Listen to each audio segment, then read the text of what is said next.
Welcome to autism Adda. मी अबोली आणि मी ईशा. आजचा टॉपिक आहे early signs of autism. Autistic traits काय असतात आणि ते कसे ओळखायचे हा आपला आजचा विषय आहे. तुम्हाला ऑटिझम बद्दल माहिती हवी असतील किंवा कनेक्ट करायचं असेल तर please like, share and subscribe autism. So welcome back to autism Adda. मी अबोली. मी एका ऑटिस्टिक पिल्लूची आई आहे. आणि मी ईशा. मी स्वतः ऑटिस्टिक आहे आणि मी ऑटिझम ॲडव्होकेसीचं पण काम करते. ओके, सो सुरू करूयात आजचा topic which is early science of autism. तर अबोली, मला तुला विचारायचं होतं की तुमचं पिल्लू ऑटिस्टिक डायग्नोस्ड आहे. तर तो लहान असताना तुम्हाला म्हणजे काय कधी जाणवलं की काहीतरी वेगळं आहे आणि व्हॉट वर द सायन्स की त्याला असेस करायला हवं? राईट. सो ते सांगण्याच्या आधी मी सांगते की there are two types of kind of broad categories म्हणल्या जातात, नॉट लिमिटेड टू, पण broad categories of autism, where की काही पिल्लांची वाढ एकदम नॉर्मल डेव्हलपमेंटल चार्ट प्रमाणे होते आणि नंतर त्यांचं स्किल एकदमच बंद होतात किंवा एकदम डिप्रिशिएट होतात किंवा इन अ सेकंड की तुम्ही अरे हे आपलं पिल्लू आहे की नाही किंवा असं आहे की नाही असं होतं. आणि दुसरी कॅटेगरी असते की ती लहानपणापासून जन्मतः त्यांचा सायन्स दिसतात, म्हणजे त्याचं काही रिग्रेशन जो शब्द आहे तो होत नाही, स्किल रिग्रेशन जो होत नाही. सो माझ्या पिल्लूमध्ये त्याचा 9 महिन्यापर्यंत अगदी व्यवस्थित त्याची डेव्हलपमेंट होत होती. सो माझा पिल्लू फर्स्ट कॅटेगरीतल्या पिल्लांमध्ये. पण त्याच्यामध्ये सुद्धा त्याचं देर इज अ पिरामिड की म्हणतात की तुमचं ग्रोस मोटर, नंतर मग फाईन मोटर, मग लँग्वेज आणि मग सोशो इमोशनल डेव्हलपमेंट अशी जरी पॅरलल असली तरी they are all interlink, where gross motor is at the base. तर त्याचं अर्ली सायन्स वर की he did not crawl at all. एक आपण तिथे जाण्यापूर्वी मी विचारते की जरा ऑडियन्सना सांगतेस की ग्रोस मोटर, फाईन मोटर आणि लँग्वेज म्हणजे what do you mean exactly? So gross motor म्हणजे तुम्ही ऍक्च्युली चालणं किंवा तुमचे मोठ्या मसल्सचे मुवमेंट, हात वरती खाली वरती करणं किंवा उठणं बसणं, जे तुमचं अख्खं पूर्ण स्पाईनचं आहे. किंवा तुम्ही उड्या मारू शकता, धावू शकता, एका पायावर राहू शकता. तर ह्या सगळ्या ज्या ऍक्टिव्हिटीज आहेत किंवा मसल ग्रुप आहे त्याला म्हणतात की ग्रोस मोटर. आणि मोटर का म्हणतात? कारण motor is related all our functioning, brain function is motor function, त्याला म्हणून ग्रोस म्हणतात, म्हणजे physical. So you have sensory and you have motor functions. So sensory functions and autism मध्ये both are affected. Okay. Yes. So gross motor and so motor is anything that comes from the brain to the nerves. Right. And sensory is anything that goes from the environment, from your nerves to your brain.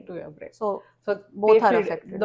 Both are affected. आणि fine Motors मध्ये तुमचे the finest motor, fine motor म्हणजे तुमचा हात, तुमचा grasp कसा असतो. लहान मुलांमध्ये पहिले बघतात की ते पिंचर ग्रिप येतात का, मग ते पॉइंटिंग येतं का, किंवा हे सगळे मुवमेंट्स येतात का करता हाताचे, किंवा even your toes are very fine motor, किंवा तुमचे eyelids are very fine motor, म्हणजे इकडे बघताय, तिकडे बघताय, वरती बघताय. It's a very fine. And the finest motor is your tongue. Okay. म्हणजे ओरल मोटर जी आहे that is the finest motor in your body. Okay. की तुम्हाला ऍ करता येतंय का, आ करता येतंय का, जिभेनी इकडच्या टाळूला लावता येतंय का, मी आता करून बघते. Right. No, that is very important. आणि त्यांनीच लँग्वेज डेव्हलप होते. म्हणजे that is the basis of तुम्ही खाऊ शकताय का, साऊंड प्रोडक्शन होत आहे का तुमचं, आर्टिक्युलेशन मध्ये ते येतं किंवा डिले होत नाहीत. So those are the things. म्हणजे पहिल्या 9 ते 12 किंवा इवन 6 ते 9 महिन्यामधलं जे ग्रोस मोटर स्किल्स मध्ये जर का डेव्हलपमेंट होत नसेल, म्हणजे मुलगा हे होत नसेल, उलट पडू शकत नसेल किंवा तुमच्याकडे असं ते फॉलो करू शकत नसेल, किंवा कुईंग करत नसेल, यु नो, फाईन मोटर्स मध्ये पिन्सर ग्रास्प येत नसेल, किंवा ते खेळलं असतं आपल्या डोक्यावरचं तिकडे मे बी तासन तास बघत असेल किंवा त्याला काहीच रिस्पॉन्ड करत नसेल किंवा एक व्हेरी स्टिरिओटिपिकली रिस्पॉन्ड करत असेल. नंतर क्रॉलिंग युजली करत नसतील किंवा प्रिमेटिव्ह रिस्पॉन्सेस असतात. प्रिमेटिव्ह रिस्पॉन्सेस मध्ये म्हणजे की आपण जर का पडलो तर यु नो आपण असे असे करायला लागतो, किंवा कोणी घाबरायला गेलं तर एकदम तर बाळ असं जनरली त्यांचा स्टार्टल रिस्पॉन्स, त्याला मोरो रिस्पॉन्स म्हणतात, तो म्हणजे राहतो, तो जातो, राहतो, रिटेन होतो. तर those are the gross motor signs. So माझ्या पिल्लूमध्ये तो कधीच रांगला नाही आणि he was a very C shape आणि he was a butt scooter म्हणजे असं. तर ते जरी नसलं तरी दॅट स्टेड त्याची खूप वेळ राहिली. म्हणजे त्याला तो चालायला हेच करायचं की नाही मला शक्यच नाही, मला उभंच राहता येत नाही. तर आम्हाला असं झालं की ओके, मग ह्याचं मसल का डेव्हलप होत नाही, you know. So that was our red sign from the gross motor point of view. नंतर from the fine motor point of view की त्याला युजली मुलं चमचे किंवा युटेन्सिल्स किंवा you know the pincer grasp किंवा हे त्यांचं खूप हे असतं, म्हणजे डेव्हलप होते हळूहळू, ऍटलीस्ट काहीतरी पिक करून करता येते. पण ते 9 महिन्याच्या नंतर त्याचं एकदम अचानक गेलं. म्हणजे तो आधी करायचा त्याला इवन ही यूज टू, त्याला स्वतःहून त्याची developmental growth was very rapid up till 9 months. म्हणजे 9 महिन्याच्या ह्याच्याप्रमाणे त्याचं फाईन मोटर त्या ह्याच्यामध्ये, आणि साऊंड प्रोडक्शन किंवा खाणं was related to almost 12 months किंवा 1 month 1 year oldच्या ह्याच्यामध्ये पर्यंत गेलं होतं. आणि नंतर एकदम त्याचं नाहीच, त्याला एक दिवस ही स्टार्टेड ड्रॉपिंग, की मला असं वाटायचं की तो खेळ खेळतोय माझ्याशी, पण ऍक्च्युअली त्याला ते गेलीच होती स्किल, की त्याला उचलून खाताच येणार किंवा everything started falling out from his mouth, की त्याला ते चावणं आणि हे सगळं येत, किंवा ते टंगचं जे कारण यू नीड युअर टंग खाताना, तर ते म्हणजे ही लॉस्ट दो स्किल. तर आता आपण ग्रोस मोटर बद्दल बोललो, फाईन मोटर स्किल्स बद्दल बोललो. सो लँग्वेज अजून असं तुम्हाला काही जाणवलं की language was different or impaired in some way? त्याचं लँग्वेज म्हणण्यापेक्षा म्हणजे त्याचं साऊंड प्रोडक्शन असल्यामुळे आम्हाला ती लँग्वेज डिले आहे हे कळायला थोडासा वेळ लागला.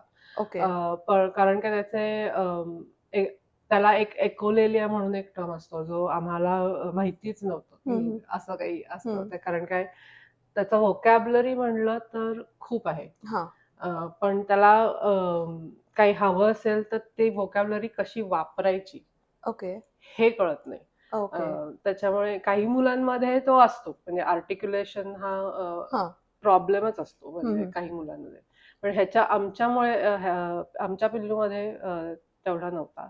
पण लँग्वेज डिले हा नक्की आहे. म्हणजे का आहे तर म्हणजे त्याला असं जर का भूक लागली असं मला सांगायचं असेल तर तो त्याला पूर्ण सेंटेन्स मध्ये सांगता येत नाही, किंवा काय खायचंय हे त्याला सांगता येत नाही, किंवा त्या रेसिप्रोकल त्याला विचारलं किंवा प्रश्न विचारला की आज चिकन हवंय किंवा आज तुला पोळी हवी आहे किंवा आज तुला हे हवंय, तर तो सांगू शकत नाही मला की मला हे हवंय जोपर्यंत मी त्याला दाखवत नाही. आणि हे लहानपणापासूनच होतं. म्हणजे तो रिपीट करतो माझं सेंटेन्स. मी ज्याला काय विचारलं की अरे आता फॉर एक्झाम्पल तुला मी विचारलं, ईशा तुला जेवायला काय हवंय आज, ईशा तुला जेवायला काय हवंय आज, असं परत येतं.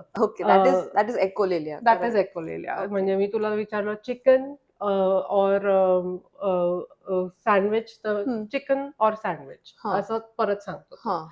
तर हे मला असं वाटायचं की तो माझी म्हणजे खेचतोय किंवा यु नो माझ्याबरोबर गंमत करतोय, पण it is actually something called as delayed echolalia, किंवा ते प्रोसेस करत असतात की हा, हा. आपल्याला काय खायचंय. ओके. आणि मग दे स्टार्ट म्हणजे हा त्याचा hand विचार leading. तो तोंडातनं बाहेर येतोय हा. की तो आता प्रोसेस करतो की ओके चिकन का सँडविच हो. का काय whatever you write, whatever जे आणि आय मग ते सेड. थोड्या वेळाने मग ते उत्तर त्याला येतं का? तर येत नाही. दॅट इज द डिले की त्याचं तो अजून मला तो सांगू शकत नाही. हम्म. मग मी ते ऍक्च्युली 2 गोष्टी घेऊन उभी राहते. हा, हा. व्हिज्युअल सपोर्ट ज्याला हम्म, म्हणतात, हम्म. की काय हवंय तुला परत हा. विचारायचं. मग हिल टॅप. अच्छा.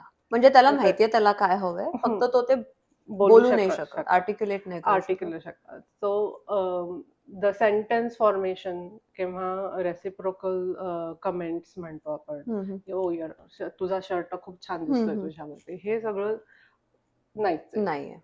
So that is the language delay. आणि the other part of it was की सोशल Right. क्यूज आणि social That's communication. the main main आहे thing की about autism. ऑटिझम इज की त्याला तो नावाला रिस्पॉन्ड करू शकत नाही किंवा अजूनही त्याला कधी कधी खूप जण आपण इंडियन किंवा हे असले पॉप्युलेशन तर त्याला कळायला वेळ लागतो की आई कोण, बाबा कोण. हम्म. तर कोणी आधी तर लहानपणी तर तो आम्ही जर का गेलो तर कोणी इंडियन दिसलं की आई बाबा, म्हणजे ते त्याच्यावरती जायला तयार असायचे की की चालले बाबा चला लेट्स गो. आणि हँड लिडिंग खूप असायचं त्याचं, म्हणजे त्याच्यामुळे हाताने हाताने ओढून घेऊन. ओढून आर्टिक्युलेट त्याला काय हवंय हा. ऑब्जेक्ट हम्म. हे त्याला खूप डोक्यात माहिती असायचं आणि ते कुठे ठेवलंय हेही माहिती हा. असायचं. जर का मी त्याचं समजा त्याचं एखादं कुकी किंवा क्रॅकर लपवलंय हे आपल्याला कळतं हम्म. की आपण आपल्याला वाटलंय वा काय केलंय लपवलंय, पण त्यांचं इतकं ऑब्झर्वेशन भारी असतं की तो सारखा वरती वरती वरती. आणि कधीही हा मुलगा मी सांगितलं विमान बघता पॉइंट नाही करणार, नाही.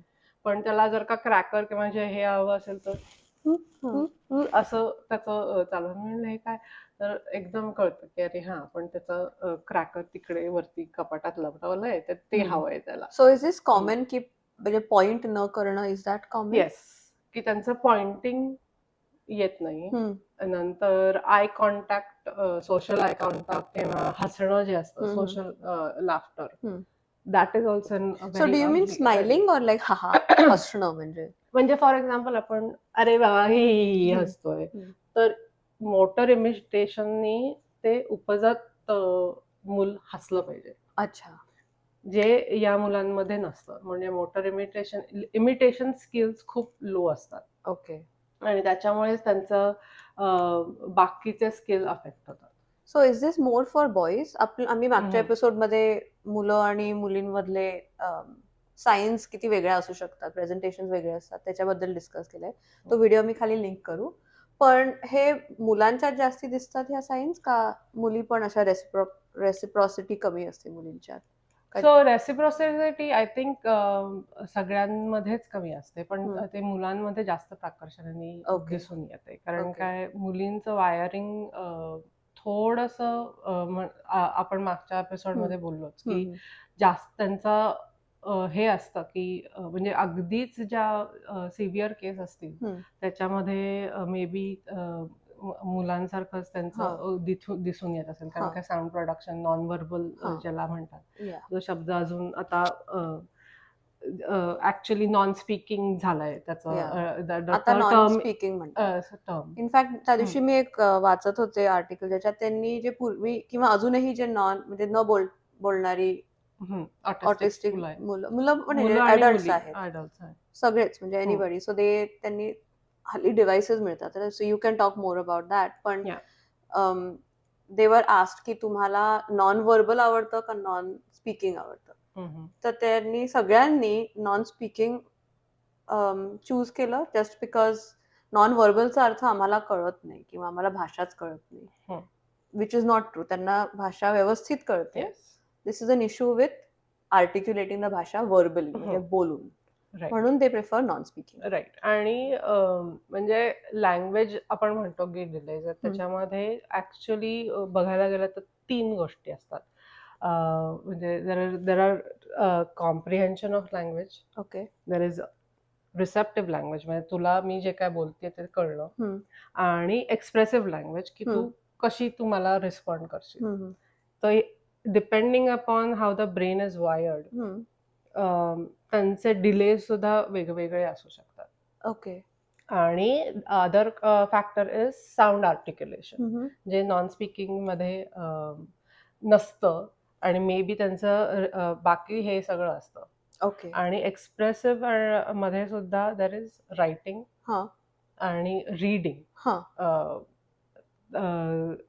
So reading is receptive okay. आणि writing is expressive. Okay. So it's vocal communication आणि रिटन नॉन व्हर्बल कम्युनिकेशन ज्याला म्हणतो हा आपण. हा सो मग तुझ्या पिल्लूला लिहिता वाचता येतं?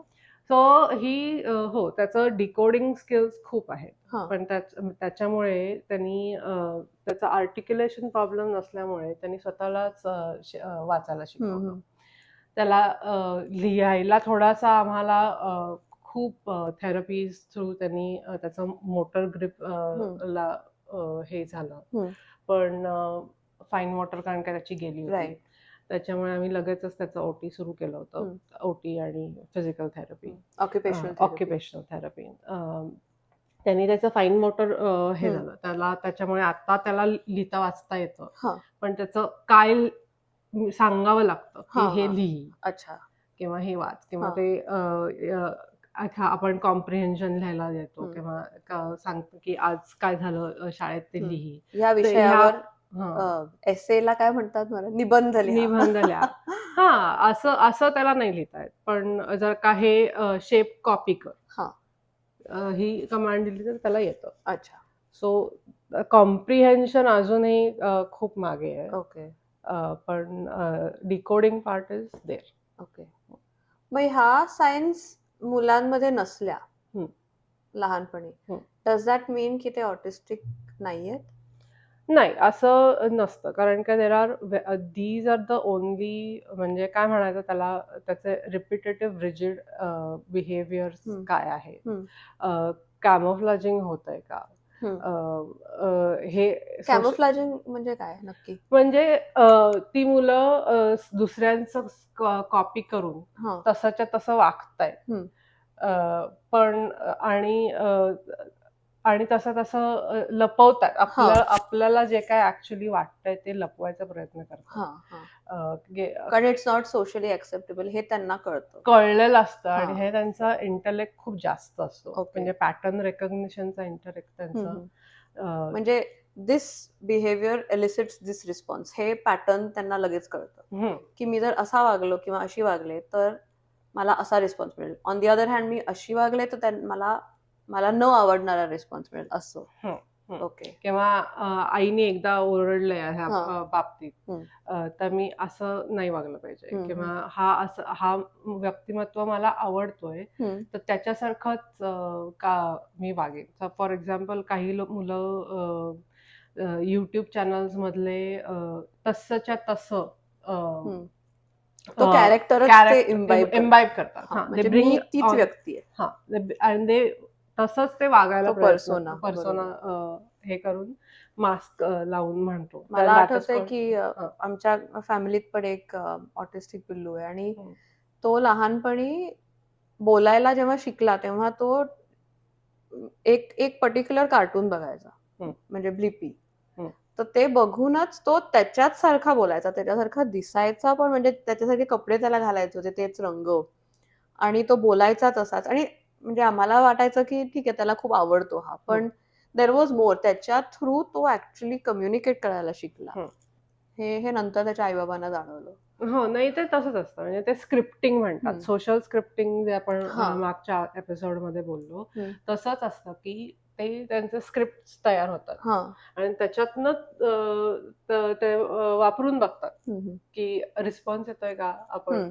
म्हणजे तशीच मुलं शिकतात, पण आई बाबांचंच बघून शिकतात. पण त्यांना हे एक पर्टिक्युलर ऑब्जेक्ट किंवा एक पर्टिक्युलर कार्टून कॅरेक्टर हेच मोटिवेट करू शकतं, इन्स्टेड ऑफ आई बाबा शिकवतात. म्हणजे सोशल कम्युनिकेशन थ्रू जे कानावरती पडतं च्या ऐवजी एक स्टिरियोटिपिकल, जिथे तुमचं व्हिज्युअल, ऑडिटोरी आणि हे आणि त्यांचा कंट्रोल त्यांना घेऊन ते सतत म्हणजे एक वेळा नाही, 2 वेळा नाही, 1000 वेळा तेच 1000 वेळा तेच बघितलं जातं. बघतात हा. आणि मग ते वापरून बघतात. हा. आणि मग त्यांना तुम्हाला रिस्पॉन्स मिळाला की मग ओके ठीक आहे, चेक मार्क, हे Check mark. दिस वर्क्स. दिस वर्क. त्यामुळे पुन्हा परत हम्म. पुढच्या वेळेस तसंच बोलायचं. मग ते हळूहळू असे शिकतात. हम्म. इनफॅक्ट मी काल एक युट्यूबवरच व्हिडिओ बघत होते, तर एक मुलगा असा गाणं फक्त गायचा, ऑटिस्टिक होता, नॉन स्पीकिंग होता, आणि पण तो गायक आहे स्वतः, आता मोठा आहे म्हणजे, पण तो गायक आहे आणि तो लहानपणी 10 वर्षापर्यंत बोलायचा काहीच नाही बोलला, नुसते साऊंड करायचा किंवा गायचा. आणि गाताना तो म्हणजे म्हणजे व्यवस्थित लिरिक्स सगळी म्हणजे गायचा तो व्यवस्थित, पाठ असायची गाणी. आणि मग त्याच्या थ्रू बोलायचं कसं तेच तो शिकला, which is I think very fascinating. कारण आपण आपल्या मनात एक ठरलेलं असतं की मुलांनी असंच शिकायला पाहिजे किंवा सगळेजण असेच शिकतात, ABCD असंच शिकायचं, पण ऑटिस्टिक ब्रेन्स इतके वेगळे असतात की how you take in information, how you process that information, हे कम्प्लिटली वेगळं असू शकतं.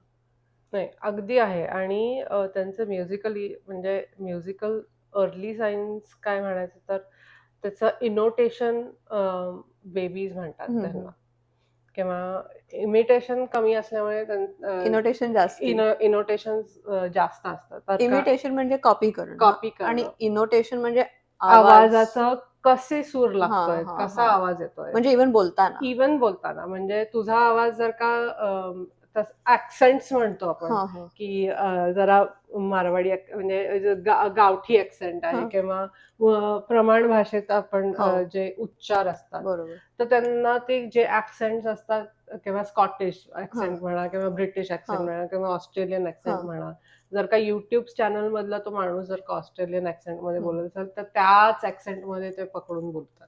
आता इथे ऍज वी टॉक्ड अबाउट, मी स्वतः पण ऑटिस्टिक आहे आणि मला ऍक्सेंट्स अतिशय उत्तम जमतात. आय मीन, आणि हे मी कॉन्शियसली नाही करत.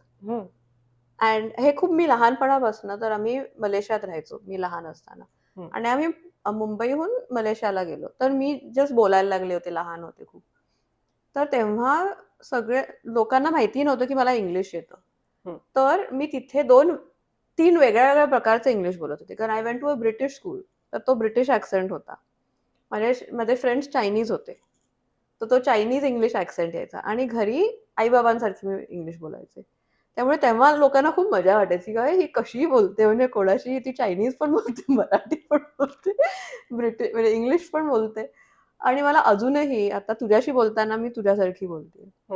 दिस is not an early sign, पण it's definitely a sign, one of the signs. आणि हे accent mimicry, and I think it's still a form of camouflage, खरं बघितलं तर. म्हणजे तुम्ही स्वतःचं नाही, म्हणजे it's sometimes I think it's maladaptive, म्हणजे नॉट, म्हणजे तुम्ही स्वतःसारखे वागूच नाही शकत असं तुम्हाला ते फिलिंग आहे, त्यामुळे तुम्ही समोरच्या सारखं तुम्ही वागायचा प्रयत्न करता. येस. आणि ह्या सगळ्या म्हणजे या सगळ्या कारणांमुळे हे अर्ली जे सायन्स आहेत ते बघणं खूप गरजेचं आहे. कारण काय, म्हणजे त्याच्यामुळे तुम्हाला तुमचे थेरपीज किंवा डायग्नोसिस किंवा तुमच्या पीडियाट्रिशियनच्या मागे लागून हे सगळे डायग्नोसिस करून घेऊ शकता. तर तू चांगला मुद्दा काढलास की तुझं ते मॅल अडॅप्टिव्ह होऊ शकतात, आणि ह्याच ऍक्च्युअली कारणामुळे सगळ्या त्या अर्ली सायन्स माहिती असणं किंवा लक्षात येणं हे खूप गरजेचं असतं. कारण काय, तुम्ही लगेचच तुमच्या पीडियाट्रिशियनशी बोलू शकता, किंवा इवन विदाउट पीडियाट्रिशियन जर का तुम्हाला फायनान्शियली शक्य असेल तर तुम्ही OT किंवा PT कडे पण जाऊ शकता. हो. किंवा अजूनही म्हणजे जरी तुम्ही काही थेरपीज नाही केल्या तरी स्वतःला, मुलाच्या पालकांना किंवा आजी आजोबा आजूबाजूच्या लोकांना जरी ती जाणीव असली की ओके ठीक आहे, ह्या मुलाशी आपण थोडं वेगळं वागायला हवं, किंवा त्याच्याशी कसं तुम्ही रिलेट करता, किंवा त्याला तुम्ही कशी शिस्त लावता, all of these things are very important. कारण न्यूरोटिपिकल किंवा ऑलिस्टिक मुलाशी आणि ऑटिस्टिक मुलाशी खूप वेगळ्या पद्धतीने नॅव्हिगेट करायला लागतं.